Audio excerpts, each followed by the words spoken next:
9ನೇ class fail ಆಗಿರೋ ಹುಡುಗಿ, I mean ನಾನು ಏನು ಕೆಲಸ ಮಾಡ್ತಾ ಇದ್ದೀನಿ ಅಂತ ತಿಳ್ಕೊಳ್ಳೋ ಕ್ಯೂರಿಯಾಸಿಟಿ ತುಂಬ ಜನಕ್ಕೆ ಇದೆ ಅಲ್ವಾ. ಅದಕ್ಕೆ ಫೈನಲ್ ಆಗಿ ಇವತ್ತು ಅದಕ್ಕೆಲ್ಲ ಉತ್ತರ ಕೊಡೋಣ ಅಂತ ಬಂದಿದ್ದೀನಿ. ವಿದ್ಯೆ ಹತ್ತಲಿಲ್ಲ ಅಂತ ಅಂದರೆ ಏನಂತೆ, ದುಡಿಯೋ ತಾಕತ್ತಿದ್ರೆ ಒಳ್ಳೆ ಮಾರ್ಗದಲ್ಲಿ ಹೆಂಗೆ ಬೇಕಾದರೂ ದುಡ್ಡನ್ನ ಸಂಪಾದನೆ ಮಾಡ್ಬೋದು, ತಿರ್ಗಾ ಕೆಲಸನೂ ಗಿಟ್ಟಿಸ್ಕೋಬಹುದು. ನನಗಿದೆ ದುರಾಂಕಾರಕ್ಕೆ ನಿಜವಾಗ್ಲೂ ನಾನು ಈ ಕೆಲಸನ ಕಲ್ತ್ಕೊಂತೀನಿ ಅಂತಾನೆ ಅನ್ಕೊಂಡಿರ್ಲಿಲ್ಲ. ಆದರೆ ಈ ವಿಧಿ ನನ್ನ ಜೀವನದಲ್ಲಿ ಯಾವ ಮಟ್ಟಿಗೆ ಆಟ ಆಡ್ತು ಅಂತ ಅಂದರೆ, ಪ್ರತಿಯೊಂದು ನೋವು ಒಂದು ಪಾಠನ ಕಲಿಸುತ್ತೆ, ಪ್ರತಿಯೊಂದು ಪಾಠ ಒಬ್ಬ ವ್ಯಕ್ತಿನೇ ಬದಲಾಯಿಸುತ್ತೆ. ಅಬ್ದುಲ್ ಕಲಾಂ ಅವ್ರು ಹೇಳಿರೋ ಮಾತು ಎಷ್ಟು ಸತ್ಯ ಅನಿಸ್ತು ಗೊತ್ತಾ ನನ್ನ ಜೀವನದಲ್ಲಿ. ಎಜುಕೇಶನ್ ನಿಮ್ಮ ಪ್ರಕಾರ ಎಜುಕೇಶನ್ ಆದವನು ಮಾತ್ರ ಜೀವನದಲ್ಲಿ ಸರ್ವೈವ್ ಆಗಿದ್ದಾನೆ, ಬೇರೆಲ್ಲ ಪೋಲಿ ಬಿದ್ದುಬಿಟ್ಟಿದಾರ. ತುಂಬ ಬೈಕೊಂಡ್ರಿ ಅನ್ಸುತ್ತಲ್ಲ, ಜಾಸ್ತಿ ಬೈಕೊಳ್ಳೋಕೆ ಹೋಗ್ಬಿಡಿ. ಫೈನಲಿ ಹೇಳ್ತೀನಿ ಕೇಳ್ರಿ, ನಾನೊಬ್ಳು ಸ್ಕಿನ್ ಥೆರಪಿಸ್ಟು, ಐ ಮೀನ್ ನಾನೊಬ್ಳು ಬ್ಯೂಟಿಷನ್ನು.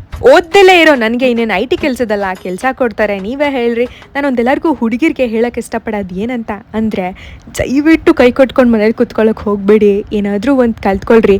ಆ ವಿದ್ಯೆ ನಾವು ಮಣ್ಣಲ್ಲಿ ಮಣ್ಣಾಗೋವರೆಗೂ ಕೈ ಹಿಡಿಯುತ್ತೆ. ಪಾರ್ಟ್ 2 ವಿಡಿಯೋ ಬೇಕು ಅಂತಂದರೆ ಆದಷ್ಟು ಬೇಗ ನನ್ನ ಫಾಲೋ ಮಾಡ್ಕೊಳ್ರಿ. ನಾನು ಮಾಡ್ತಿರೋ ಕೆಲಸದ ಮೇಲೆ ನನಗೆ ತುಂಬ ಗೌರವ ಇದೆ ಅಂತ ಹೇಳ್ತಾ ಮತ್ತೆ ಸಿಗುವ. ನನಗೆ ಎಜುಕೇಶನ್ ಬೇಡ ಅಂತ ಏನ್ ತಪ್ಪು? ನಾನು ಓದಲ್ಲ, ನನಗೆ ಬೇಕಾಗಿಲ್ಲ.